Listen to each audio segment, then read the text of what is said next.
बारात पार्टी है, इसकी कोई जरूरत हमको नहीं है। कांग्रेस वोट एक मिसयूज कर रहे हैं, चुनाव है इसलिए इसका ऐसा कर रहे हैं। देखिए, आपको जितना विवाद करना है, जितने राजनीतिक मतभेद हैं, जितने राष्ट्रीय विषय हैं, उस पर कीजिए ना। पर ऐसे विषय जहाँ पे दुनिया आपको देख रही है, हमारे देश की, भारत की कैसी छवि आप दे रहे हैं, और इसका कारण क्या है मेरी समझ के परे है। कांग्रेस के उन्हीं के पार्टी के नेताओं का तो नाम दिया गया है ना। अब कौन कांग्रेस में है और कौन कांग्रेस का है, अगर आपको इतना ही संदेह अपनी ही पार्टी के लोगों पर है, तो फिर उनको पार्टी में आप लोग रखते क्यों हैं? और जब अंतर्राष्ट्रीय विषयों पर आप इस तरीके से विवाद खड़ा कीजिएगा, तो भारत की किस तरीके की छवि इंटरनेशनल प्लेटफॉर्म पे आप दे रहे हैं? शिवसेना से भी जो उद्धव ग्रुप है, उनकी पार्टी के जिस सदस्य का नाम दिया गया है, उनको तो रोज चैनल पे ये कहते हैं कि जाइए पार्टी का पक्ष रखिए, और उसके बाद आपको उस नाम पे विवाद हो रहा है। हकीकत ये है कि इन लोगों की अपनी पार्टी में फर्दर ग्रुप्स बने हुए हैं, इन लोगों के अपने अलग गुट बने हुए हैं, और इन लोगों को तकलीफ इस बात की है कि इनके चहीते गुट का जो इनके सामने गणेश परिक्रमा करते हैं, उन लोगों का नाम नहीं दिया जा रहा है, और ऐसे लोगों का नाम दिया जा रहा है जो कि सही में काबिल हैं, काबिलियत रखते हैं, अंतर्राष्ट्रीय मंच पर भारत की बातों को रखने के लिए सामर्थ्य हैं, उन लोगों का नाम दिया जा रहा है। इन लोगों को, काबिल लोगों को प्रमोट नहीं करना, क्योंकि इनकी सेल्फ इनसिक्योरिटी शुरू हो जाती है कि कहीं ये हमसे आगे ना निकल जाए, और ये लोग ऐसे लोगों का नाम देना चाहते हैं जो सिर्फ गणेश परिक्रमा करें।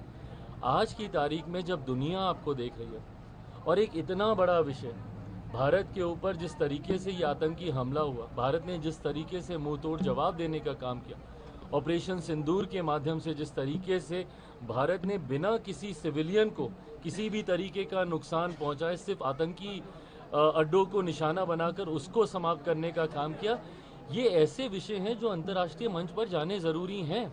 और ये कोई पहली बार इस तरीके का डेलीगेशन नहीं भेजा जा रहा, इससे पूर्व में भी ये सारी बातें हुई हैं, यूपीए के वक्त भी ये सारी बातें हुई हैं। तो उस वक्त इन लोगों ने तो कोई एतराज़ नहीं जताया था, जब यूपीए के गठबंधन का नेतृत्व स्वयं कांग्रेस कर रही थी।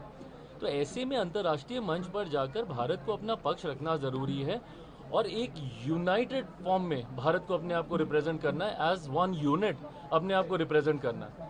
अगर उस यूनिट में फर्दर बाइफर्केशन दिखेंगे कि ये दल है, ये वो दल है, तो फिर उसका तो मतलब ही, उद्देश्य ही समाप्त हो जाएगा। ऐसे में विपक्ष के तमाम लोगों से मेरा विनम्र आग्रह है कि जितनी राजनीति करनी है देश के मुद्दों पर बैठ के कीजिए ना, राजनीतिक मुद्दों पर बैठ के कीजिए, बट ये ऐसे विषय हैं जिसके ऊपर कतई कोई राजनीति नहीं होनी चाहिए। बंगाल के सीएम तो बोल रहे हैं कि हमसे पूछा ही नहीं गया। बंगाल के सीएम बोल रहे हैं कि हमसे पूछा ही नहीं गया। ये प्रणाली का हिस्सा है।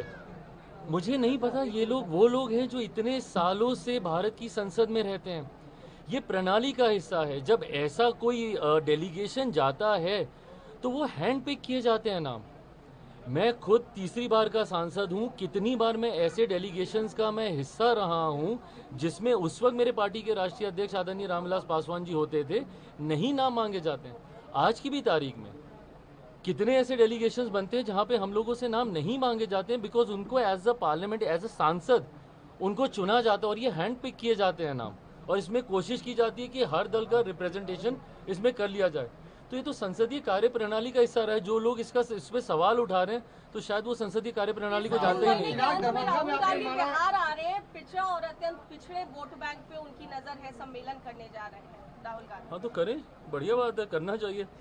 एक लंबे समय के बाद राहुल जी को बिहार की याद आ रही है, अच्छी बात है। ये वही प्रदेश है जिसका नेतृत्व उनकी पार्टी ने, उनके पार्टी के मुख्यमंत्रियों ने लंबे समय तक किया, और आज जब वो आके लोगों को विश्वास दिलाना चाहेंगे कि हम बिहार का विकास करेंगे, तो ज़रूर उनकी ऊपर भी कई उंगलियां उठेंगी कि लंबे समय तक, आज़ादी के बाद से निरंतरता में एक लंबा दौर रहा दशकों का, जहां पे कांग्रेस की ही सरकारें थी, कांग्रेस के ही मुख्यमंत्री थे।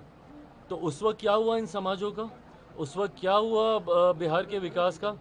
तो जो कार्य आप उस वक्त नहीं कर पाए, आज आपको वो करने का प्रयास आप कर रहे हैं, अच्छी बात है, जरूर प्रयास कीजिए। दरभंगा में आपने माना कि बिहार में पलायन है, अमूमन इस तरीके के सत्ता पक्ष के नेता कबूल करते नहीं, तो क्या ये माना जाए कि बिहार में पलायन तभी रुकेगा जब बिहार फर्स्ट, बिहारी फर्स्ट पूर्ण रूप से लागू होगा, और ये तब होगा जब हम सीएम बनेंगे?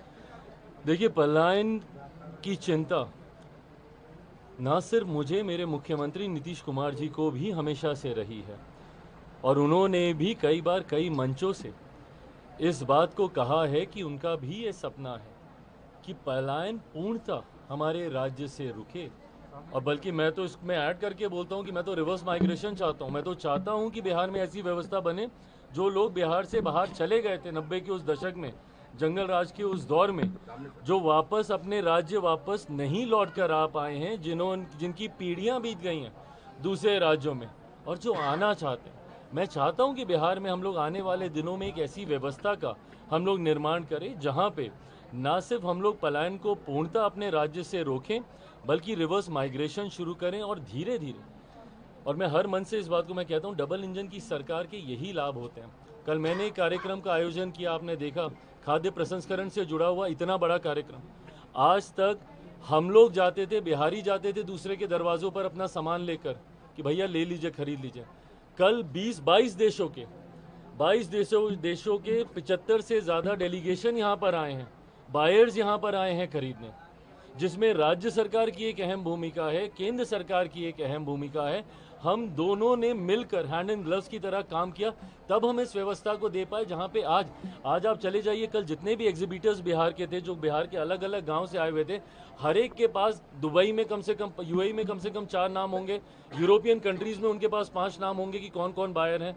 हर व्यक्ति के पास कम से कम 8 से 10 नाम होंगे, और इन 10 नामों को 20 नामों में बदलेंगे, 20 से 40 वो करेंगे। सोचिए उनके पास कितने बायर्स होंगे। वो धीरे धीरे अपनी कैपेसिटी, अपने पोटेंशियल को वो कितना बढ़ा सकते हैं when it comes to selling the product. तो ये दोनों सरकारों से मिलकर ही ये संभव हुआ है। ऐसे में पलायन को लेकर भी दोनों सरकारें, क्योंकि एक लंबे समय के बाद बिहार में डबल इंजन की सरकार आई है, ऐसे में इस व्यवस्था का निर्माण कर रहे हैं। और इसीलिए मैंने कहा है कि अगले 5 साल बिहार के लिए स्वर्णिम काल के तौर पर होंगे, जहां पे ये दोनों सरकारें मजबूती से केंद्र में नेतृत्व आदरणीय मेरे प्रधानमंत्री नरेंद्र मोदी जी, और बिहार में इस एनडीए गठबंधन और इस सरकार का नेतृत्व मुख्यमंत्री नीतीश कुमार जी, ये अगले 5 साल बिहार के लिए एक गोल्डन एरा के तौर पे होंगे। आरजेडी का आरोप है कि आप लोग का एक ही काम है, लालू जी को गाली देना। अरे प्रभु, मेरे लिए तो वो पिता तुल्य हैं। कौन कह रहा है ऐसा? किसने दी लालू जी को गाली? कतई नहीं, कतई नहीं। देखिए, आपकी नीतियों से, आपकी कार्यशैली से ज़रूर एतराज़ हो सकता है, और अगर किसी ने दिए तो सबसे पहला व्यक्ति मैं खड़ा होऊंगा अगर लालू जी के बारे में किसी ने कोई इस तरीके की टिप्पणी की। हाँ, नीतियों का ज़रूर हम लोगों ने विरोध किया है। मैं मानता हूँ कि बिहार में सबसे ज़्यादा पलायन हुआ तो वो इन्हीं के ही शासनकाल में हुआ। मैं मानता हूँ कि बिहार बद से बदहाली की कगार पे गया तो इन्हीं के ही शासनकाल में हुआ। और आज की तारीख में इन बातों को जनता तक लेकर भी जाना ज़रूरी है, क्योंकि इस बार का जो फर्स्ट टाइम वोटर होगा उसको नहीं पता होगा कि वो 90 का दशक कैसा है, किस दौर से हम लोग बिहार को निकाल कर लेकर आए हैं।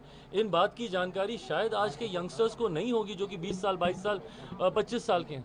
ऐसे में ये बातें भी उन तक पहुंचनी ज़रूरी है, और इसी सोच के साथ अगर इन बातों को किसी मंच पे रखा जाता है तो कतई उनको गाली नहीं दी जाती। और अगर किसी ने कभी, भगवान ना करे, अगर कुछ भी अपशब्द का इस्तेमाल किया तो सबसे पहले मैं उनके लिए खड़ा रहूँगा।